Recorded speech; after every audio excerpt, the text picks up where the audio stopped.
and welcome back to the Simplifiers podcast, where we take topics in business and in life and simplify them. Now, friends, I know quite a few of you guys that are listening to this podcast are small business owners or solopreneurs around the world.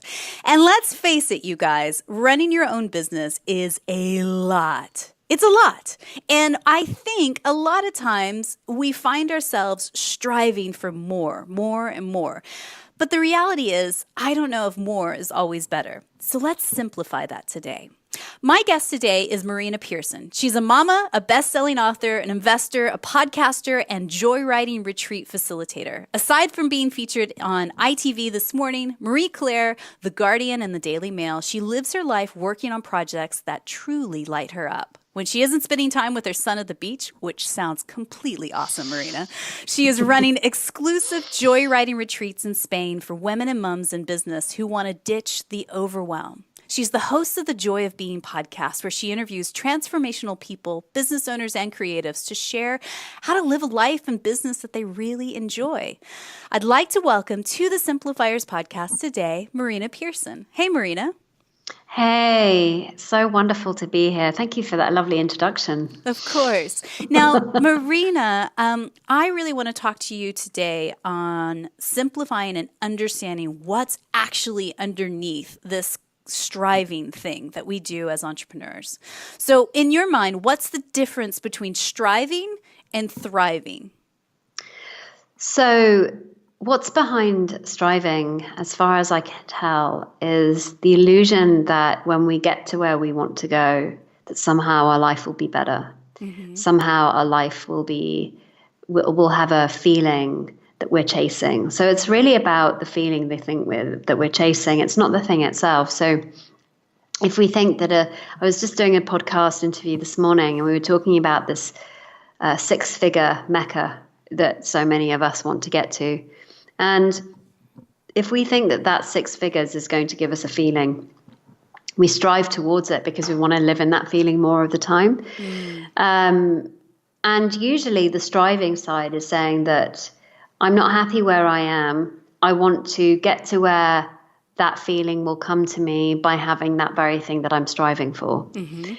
But actually, so this now kind of brings me on to the thriving piece, which is actually, that's all a bit of an illusion. And I know I've been caught up in it. And I see a lot of my clients being caught up in it, which is thinking that somehow when they get to that destination, that they'll have a feeling, that the feeling can give them, that the destination can give them that feeling.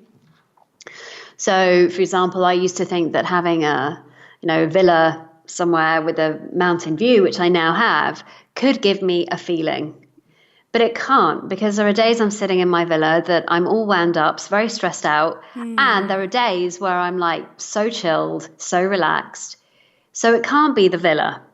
And so I remember about 5 years ago when I had this insight around money, because actually what we're all striving for at the end is money to give us what we want in life. But if we think that money can give us a feeling, it's never going to be enough. Mm-hmm. So we get to that place. So basically, I was looking at my bank account, and it suddenly dawned on me that the stress I was feeling by looking at the numbers on that bank account wasn't something that I experienced every day. Mm-hmm. And I got curious about that. And I got curious about, well, if it's not every day that I feel this way, then surely it can't be the money that's giving me a feeling. It must be something else. And this is when I kind of stumbled across the understanding I share with my clients now, which is that we live in a world of the thought-feeling connection, not the circumstantial side of things. So our feelings do not come from the money. They don't come from having clients. They don't come from the success. None of it. It all comes from thought, and it's all generated via thought. So what then sort of happened was that I was like, oh, if that's the case, then I can be happy right now, joyful right now, regardless of my financial situation, regardless of whether I've met that goal, regardless of whether I've got what looked to me like a very successful business. And the freedom that sort of has given me, and I've seen that more and more clearly, more deeply over the years, has brought me to a place now where I could say that this is thriving. Thriving to me is having fun, enjoying the journey, regardless of the outcome. Mm-hmm. So yes, of course, we all have expectations. Like, you may have set this podcast up with an expectation that it was going to give you X. But here's what I've noticed is that none of us know what the future holds. Absolutely none of us, right? Mm-hmm. Like, every year, when I kind of think about how my year will look next year, it never really looks like I thought it might look. Yeah. So I had no idea this year would turn out into me creating this podcast, that I would be going on all of these podcasts that I've been being guest on this year. It just never really dawned on me that that would be where I would be going.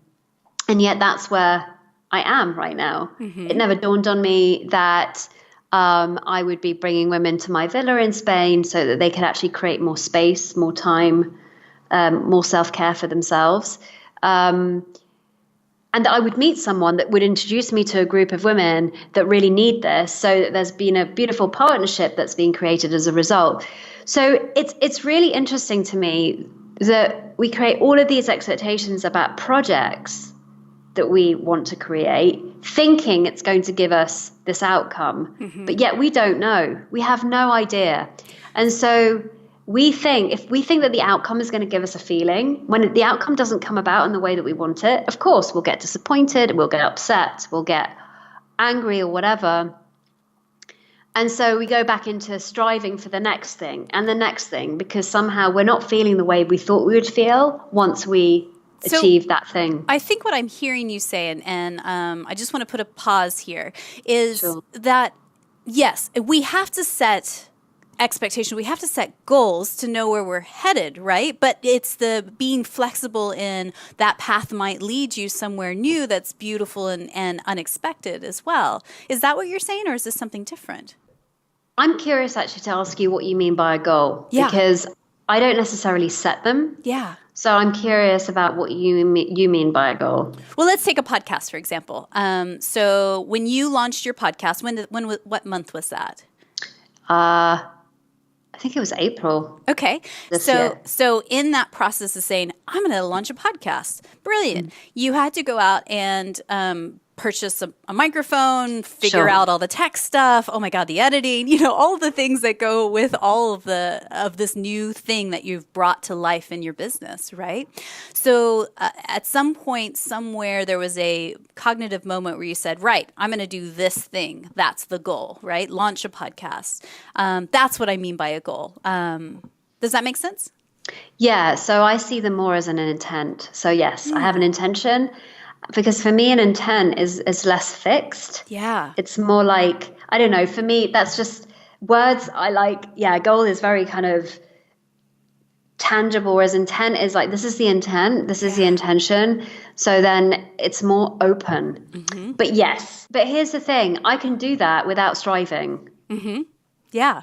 So I think can it's do the that. nuance of finding the right word that fits your definition of what it is you're wanting to create in your business or in life, right? So taking the word goal, which seems to have a trigger for you, and saying, well, it's more of an intention. It helps you frame it in a much more positive way, right? Yeah, and something that makes sense to me, because we're only ever doing what makes sense to us. That's it, right? Yeah. And that's, what, I mean, you laugh, but it really is something that is a struggle for a lot of us, because we think, oh, I have to do it this way. It's because that's how my business teacher taught me, or that's how my parents expect me to act, and I think there is so much more to this that's the big aha moment for a lot of business owners is, oh yeah, you get to decide. You get to create this business and figure out who are your favorite people that you want to work with and work for. Yeah. Can you expand more onto that? When I think about kind of bringing it back to striving, it's more linear. It's more like running a race and getting to the end and going, oh, thank God all of that's over. Right? But when I think about thriving, what comes to mind is just joy in the exploration. Yeah. I don't know how it's going to work out. I just know that there's a yes, there's an intent, and I'm just going to go with that and see what happens. Because that kind of takes away all the expectations and the wrong or right. It's more like, for those, I wrote about this in my new book that I'm releasing next year called The Joy of Being. And one of the things I wrote about was the joy of exploration. And when my son was a lot younger, he was 2, and he still does it. But it occurred to me, back then, when he was about 2 years old, he was exploring how to put little pea on a big shovel, on a big shovel, but like one of those beach spades, and it kept rolling off, and he kept doing it, and it kept rolling off. And I was like, that's really interesting to me, because he doesn't really mind. He's not really looking for the end goal. He's just exploring what would happen if he did this, right? So if I did this, what would happen? If I do this, what happens there? Oh, that didn't really work. Okay, well, what if I do that? And it really opened my eyes to seeing it in a really new way. What happens if I do it this way? Oh, okay. Not quite working for me. Okay, well, if that's not working, then what about if we did it this way? Okay, seems to work better. For obviously the intent that we want to create. And that way of seeing it has made such a huge difference. Yeah. Because it's no longer doing it the right way or wrong way. It's more like, I have no bloody idea whether it's the right way or the wrong way. But I'm not really interested in that right now. What I'm interested in is to actually just explore what it might look like, or what happens if I go down here? Right. Oh, well, okay. It sounds like just taking the approach of more of a playful exploration. Yes. I believe in each of us, there is a masculine side, there's a feminine side, and there's a childlike side. And so the childlike side is all about play and exploration, experiment, getting messy, getting your fingers in the dirt. When you take that approach to launching new products and services, setting new intentions in your business or creating new things, you do have to have a little bit of a playfulness, because I think what happens is when we get really serious, oh, this is very serious.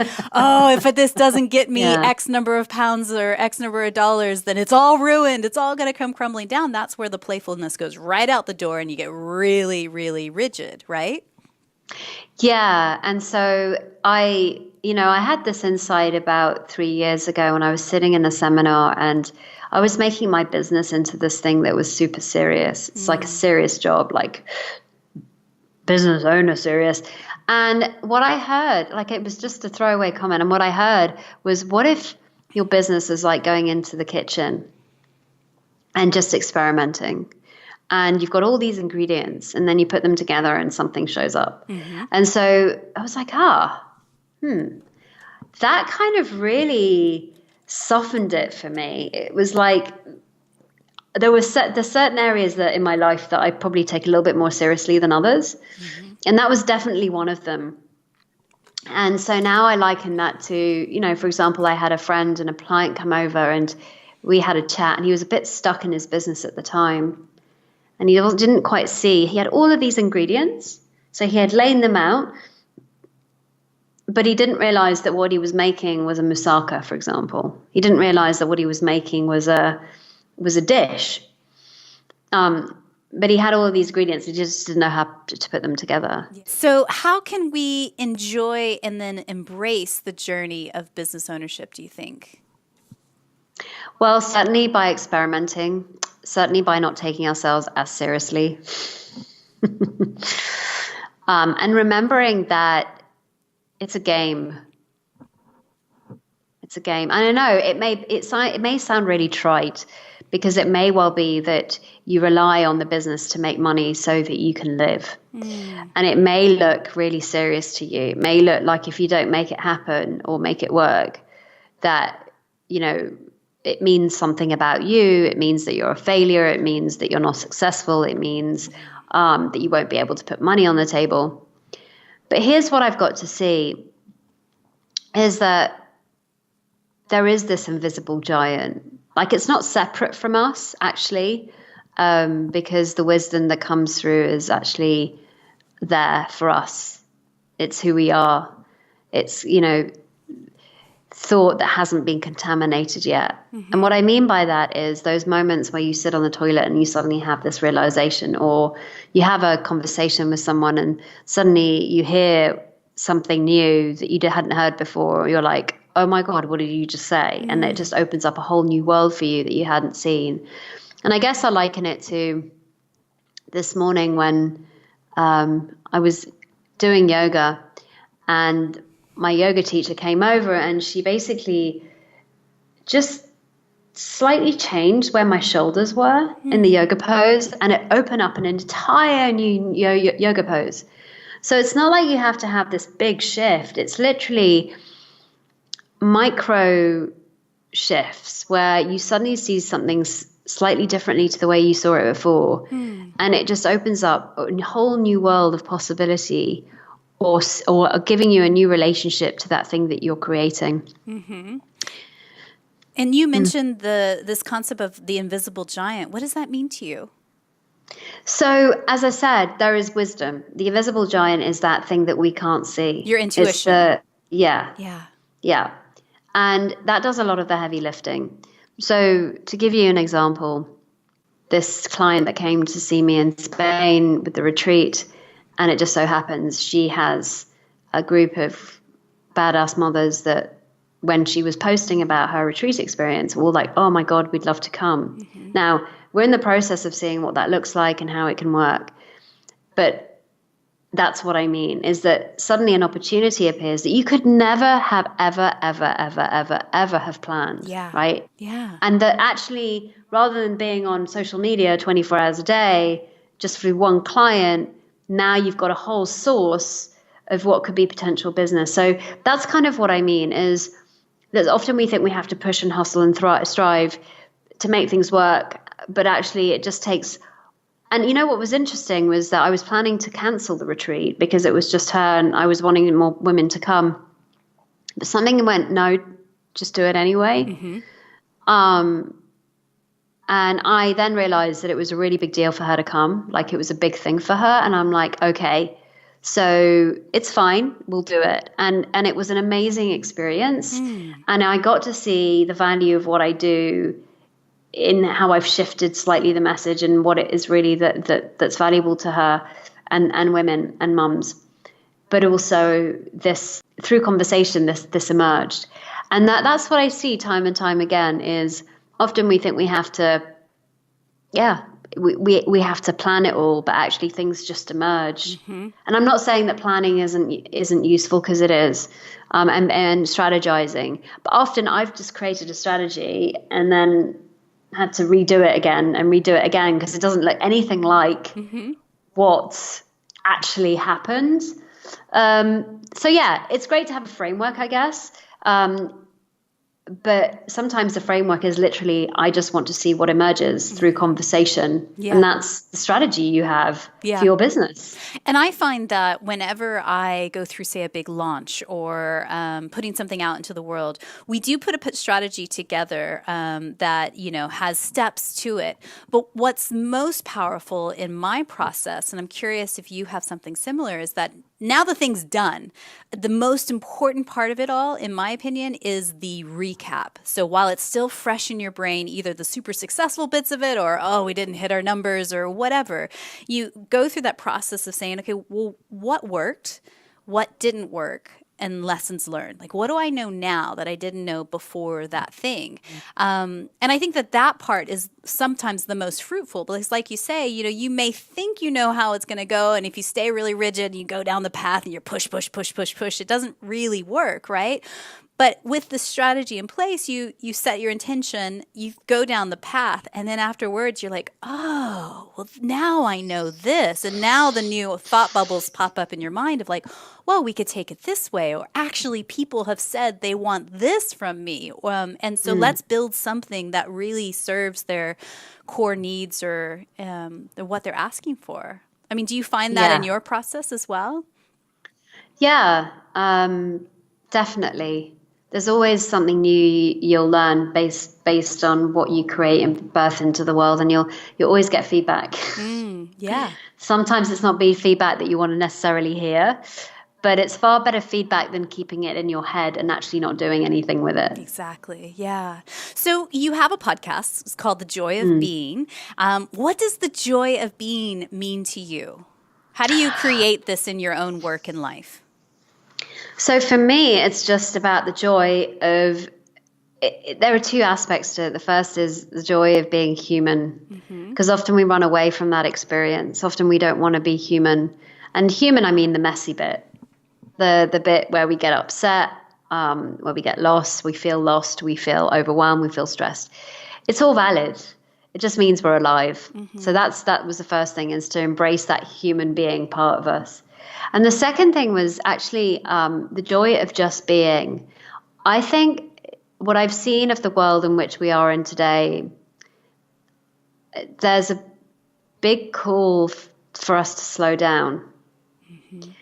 And often when I've been working with clients, the one thing they're not really giving themselves permission to do is just relax, take time out, do the self-care, create space, listen, enjoy, go for a walk. They put all of that off because they're too busy building their empire.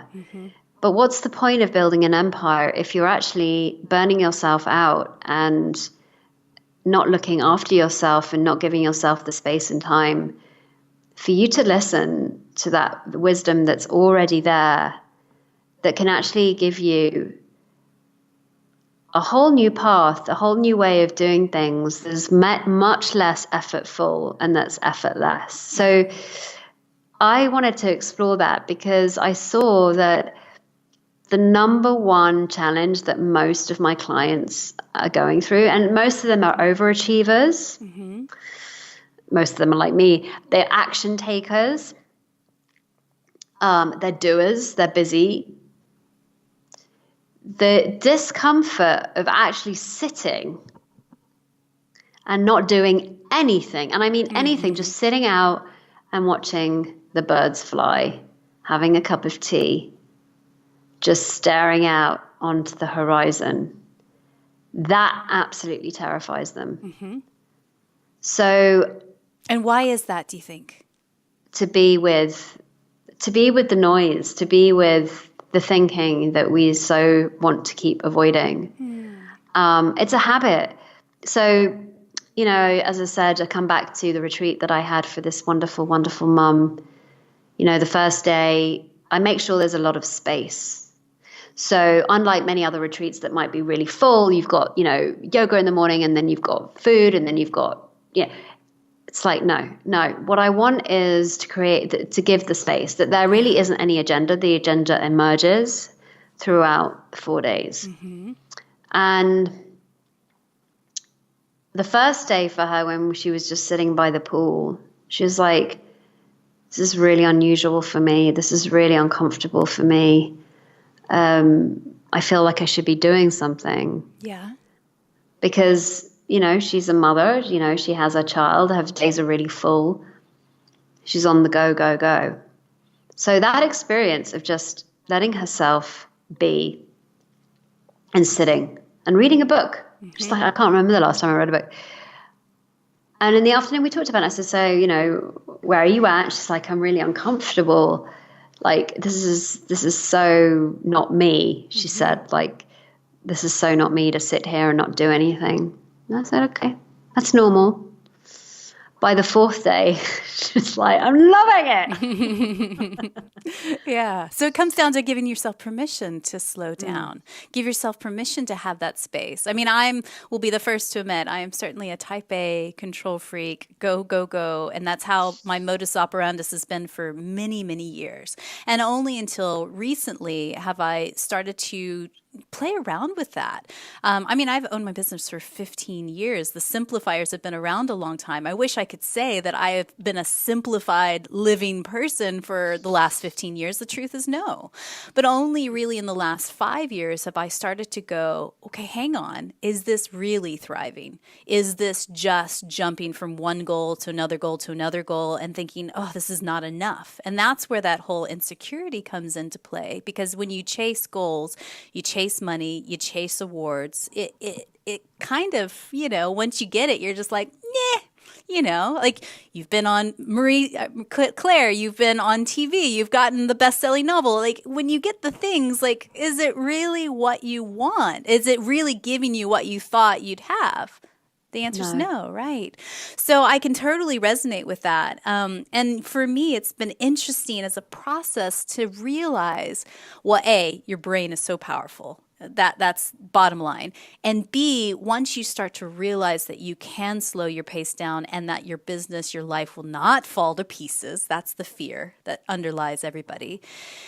And you give that space to be and breathe. That's where the magic is. That's where the being and doing is in total flow. Because if you stay in the being too long, then I don't know if anything gets done. But if you stay in the doing too long, I don't know if, you have any balance. Do you agree with that, or do you see it differently? I see it that it is whatever makes sense for that person. Yeah. So I have no rules around it, really. Sometimes, like last year for me was just a place of being more. And there have been times where I've just gone, I'm not doing anything right now, and I need to just stop. And when I was going through my divorce, I'm in a lucky position, though, that's actually the case for me, that I can do that. Mm-hmm. And so I actually decided to take time out because I couldn't do it. I couldn't do what I needed to do, and it was just not happening for me. Yeah. So I've noticed that for me, these last few years have been different every year. There's been a different feeling, like there's been a different sort of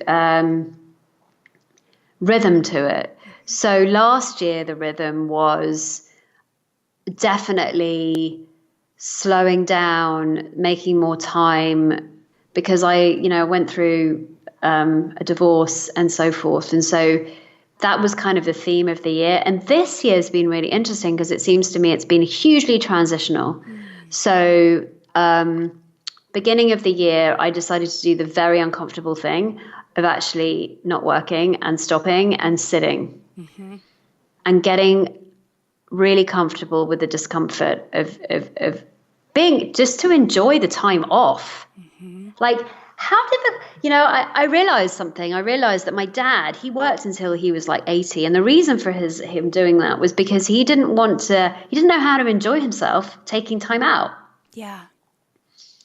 So I kind of grew up in a household where having a hardcore work ethic was the done thing. Which is fine because you get shit done and that's brilliant. And at the same time, there is a rhythm that is undeniably there for us to listen to. So sometimes we just need to regroup and go, is this working for me? Yeah. Is it not working for me? What is it that I really want? Has it changed?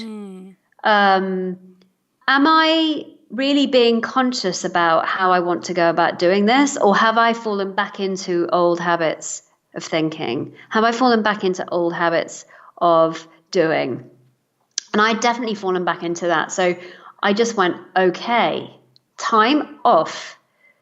Get comfortable with the discomfort of that and see what emerges. And what emerged was the podcast. What emerged was going from this business has to produce money for me to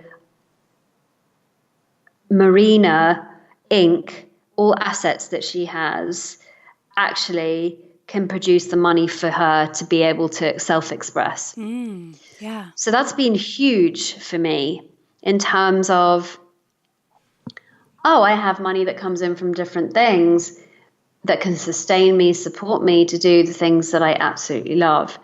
And that was very new for me because I was so stuck in the mindset of striving to make that coaching business work, and that had to be at the center of all my money. And it was like I'd made all these rules and regulations around how it should look and why it should look that way. And if it didn't look that way, then it would mean something about me. And if I just like, oh my God, like how can you even enjoy the business when you've got all these rules and regulations about how it's supposed to look, what it's supposed to give you.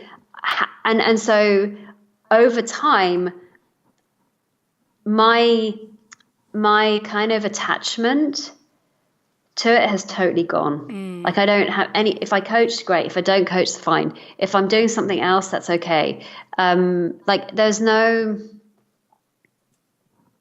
the boxes have disappeared. I felt like I was compartmentalizing it all. And while, yes, I need to organize myself in different ways, but the podcast is for me is very much about that self-expression, very much about connection. It's very much about transformation and getting, I mean, you obviously, you're doing one. So, but if I hadn't taken the time, that would never have percolated, come through reflection time to kind of go, this isn't working for me the way I'm doing it right now. And it's okay. Yeah. It's not working. Fine. Scrap it. Do something else. Where do you want it to take you? And as time has gone by, I've been being tapped on the shoulder, like, and I check in now more. Like, there is this idea of doing a free challenge on Facebook that I've been churning, and I kind of go, okay, no, I'm not going to do it. And then it comes back to me again. It's like, that could be really useful. Nah, I'm not going to do it. Is it still there? Like, this has been going on now for about 3 or 4 months. Mm-hmm. And so when an idea doesn't leave me alone, when it kind of comes back to me again, I kind of go, okay, there's a pull towards this now. Is it the right time? So there's much more checking in rather than going, right, needs to happen all now, as opposed to going, well, does it? Yeah. Does it need to happen now? Yeah. Do I want it to happen now? Can I even make it happen now? Where does my focus need to be right now in order for this to sort of emerge and progress? Yeah. So there's a lot more inquiry than there used to be. I don't know if that makes sense to you. Totally. And I think that is incredibly necessary. I mean, we take quarterly retreats here with our team, and just to say, okay, well, we set our one primary goal per quarter for the Simplifiers. And so everybody's on the same page. This is the one thing that we're working towards. But, every now and again, we need to revisit and say, hey, is this still where we want to head? And hey, let's take some time and get off the hamster wheel and actually vision out what we want to create next. Yeah, I think that's very wise. So I want to go back to what you were saying earlier about taking some time off. And I can imagine there are quite a few people listening to this episode right now going, well, Marina, that sounds really nice and good, but I can't just say, well, blip, I'm taking time off. But let's just say you can. Let's say even taking time off is just take this weekend and just be with yourself. How do you eliminate the guilt that comes in that moment of taking that time off? Just like your client that sat by the poolside and goes, this is really awkward, I can't do this. Like, how do you eliminate the guilt? What's the secret underneath that? So I just want to go back to the initial statement about I don't have the time off, and just imagine if you did. So those of you that are listening in and thinking, I don't, it's a bit like saying I don't have the money. Yeah. So what if we asked a different question and said, well, how can I take the time off? Right. So I just wanted to start there. That's great. And it's a bit like, how can I have the money to pay for what I want? And it's the same thing in terms of how can I create the time for me to take the time out that I want? But what stops us from taking out the time and keep striving is the guilt. So, well, what if we could see that the guilt isn't letting you know about taking time out? What if the guilt is just letting you know that you're having a guilty moment in that moment? Because I'm sure there are times when you've taken time out that you didn't feel guilty. And I'm sure there are times that you are working and you feel guilty. So I can impossibly imagine and envisage that, especially as a mum, that you might be working and you feel guilty about not spending time with your child. That doesn't mean that you're taking time out. You're still working. So it would suggest that the guilt isn't letting you know about taking time out or not taking time out. It's just guilty thinking in the moment. So we all have those moments. And so to see that, to insightfully see that, can be really helpful, because we guilt ourselves about being guilty, about something that we've done. And actually, if we actually know what guilt is, which is thinking that somehow it's anything other than than our thinking in the moment. It can run tyranny in our lives. Yeah. And tyranny, by that I mean have us working really long hours because we feel guilty when we're not working. And so we think that the guilt's got something to do with the fact that we're not working. So we carry on working to not feel guilty. And the second thing is, when we are taking time out and we want to enjoy it, we feel guilty about not working. It's a trap. It's all a cyclical trap. It's a lose-lose by all accounts. So what if you could take the time out regardless of how you feel? Yeah. Yeah. But then what about paying the bills, though? I can hear the girls saying, like, well, what about my kids need to eat, Marina? How do I do it then? Well, it doesn't need to look like taking like an entire week off or going on retreat for 5 days or whatever. I'm talking about just starting with 5 minutes in your day. Yeah. I'm just talking about maybe half an hour of drinking a cup of tea. And rather than doing the dishes or rather than going, oh, this needs to get done now, is to actually challenge yourself and go, actually, does it? Mm-hmm. And what does my body need right now? Does it need some time out? And if so, I'm just going to sit here and drink a cup of tea. Was the first time really difficult? Yes, it may feel that way. It's a bit like when you start running, right? You may do like 5 minutes. Mm-hmm. But if you're going to want to run a marathon and take a whole, vacation out, that might be a bit too much to start with. So start with what you can do. And so it may well be just pausing and going, okay, I'm going to actually schedule it in my diary that every single day from now on, I make time just for me. Yes. And that might look like a cup of tea. It might look like eating my lunch at the table, not at my computer. It might look like just going outside and just breathing in the air for 5 minutes and coming back in. Mm-hmm. Yeah. Taking those micro moments to nourish yourself. Yes. So, tell us more about this Joy Catalyst Scorecard that you have. So the people that are listening and are saying, well, Marina, I have no life. I work all the time. Talk to me about the Joy Catalyst Scorecard. What kind of emerged for me was an awareness around how often we think that the way that we live is actually the only way to live. Mm-hmm. Okay, so when we're so locked into our own life, we don't necessarily see that there are other ways of living. Like that, maybe I remember I was listening to a podcast by a guy called Dean Jackson, and he was talking to a guy called, I think, James Schramko, who'd just written a book, and they were talking about living a semi-retired life. And I'm like, that's how I live. Mm-hmm. Oh, I can do that. Oh, and it was literally permission. Well, if he's doing it, I'm going to do it too. Yeah. So I was like, okay, that's cool. Well, if I want to live that semi-retired life, what does it look like? So kind of being blue sky thinking around that. And so I thought, well, wouldn't it be cool if I could create a Joy Catalyst scorecard that somehow reflected what's possible. What's possible. So I picked certain areas so I kind of sat with, how did my life used to look? How did it transition and where I am today? And what areas in my life looked really messy or that seemed that have massively improved as a result of quietening down. Mm-hmm. And so definitely, there's different sections. I kind of call them mindset. It's understanding where your security and quality of life comes from. So if you understand that your feelings of joy and peace come from you, from the inside out, then regardless of whether you have what you have or not, it will actually create less stress for you and overwhelm. Yeah. So I'll put the link in the show notes for people who want to Cool. take part in the Joy Catalyst Scorecard.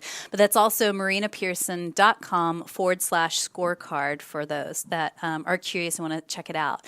So Marina, I could talk to you for days, but I have to sadly wrap up. So if people want to find you online, Instagram is where you're at mostly, Marina Pearson. Yes, that's right. And on Facebook, Marina C. Pearson. And again, the links will be in the show notes down below for you guys as well. So a couple of questions I like to ask all of our guests. So first and foremost, what's one book or maybe a blog that you're reading these days that's either inspiring you or maybe poking holes and challenging you a bit?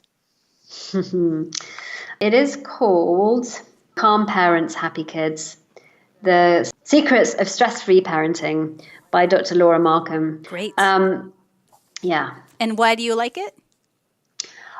Because it really resonates for me, and definitely I've seen a huge difference in terms of my relationship with my son when I've just calmed down and have become more connected to him. And the whole book is really about that. It's about how our children aren't problematic. It's actually to do with us as parents and how we can help them feel more connected to us. And by doing that, they become more compliant. And by becoming more compliant, there's more connection. And basically, it's generative and it fuels itself. So I love what she has to say. And, you know, being a mother isn't the easiest job on the planet at all. No, it isn't.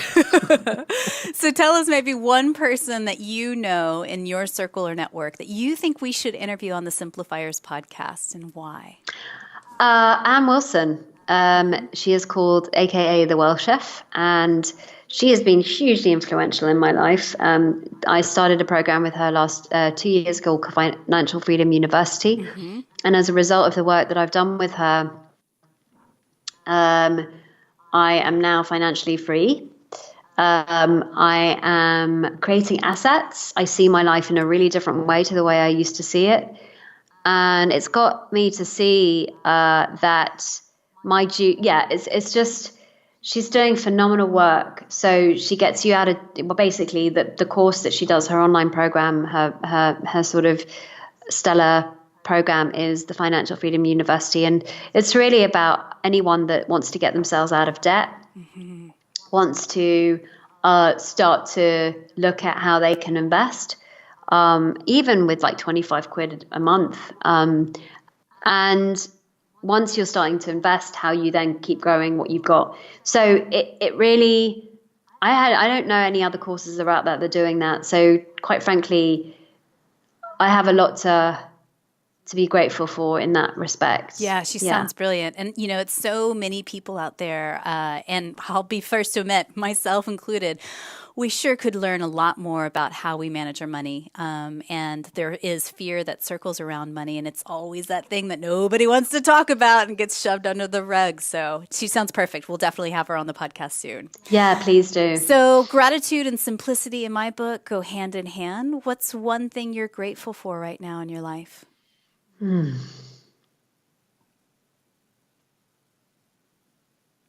Just being alive. Yeah. What is joy to you? Complete the sentence. Joy is? Love. Beautiful. So again, Marina, I want to acknowledge you. Thank you so much for being on the podcast, the work that you're doing. You're helping women around the world just by remembering to simply be, which is, you know, hard for a lot of us that are go-go-goers, high achievers, and striving for the next big thing. So I just want to acknowledge you for the work that you do in the world, because it's such an important message to get out there. Thank you so much, Mary. It's been a pleasure. Yeah. So one last question for you before we sign off. Let's say somebody is listening to this podcast today, and she is that high achiever. She is that go person. And she goes, whew, Marina, you've just described me to a T, and this all sounds well and good, but I don't know how to make this happen in my life. What's one thing you could whisper into her ear right now to encourage her? That you do have the capacity to slow down, and if I can do it, anybody can. And And just start scheduling bite-sized chunks of time in your diary to just set it out that that's time for you, regardless of how you feel. Marina, thank you so much for being on the podcast today. Thank you so much for having me. It's been a pleasure.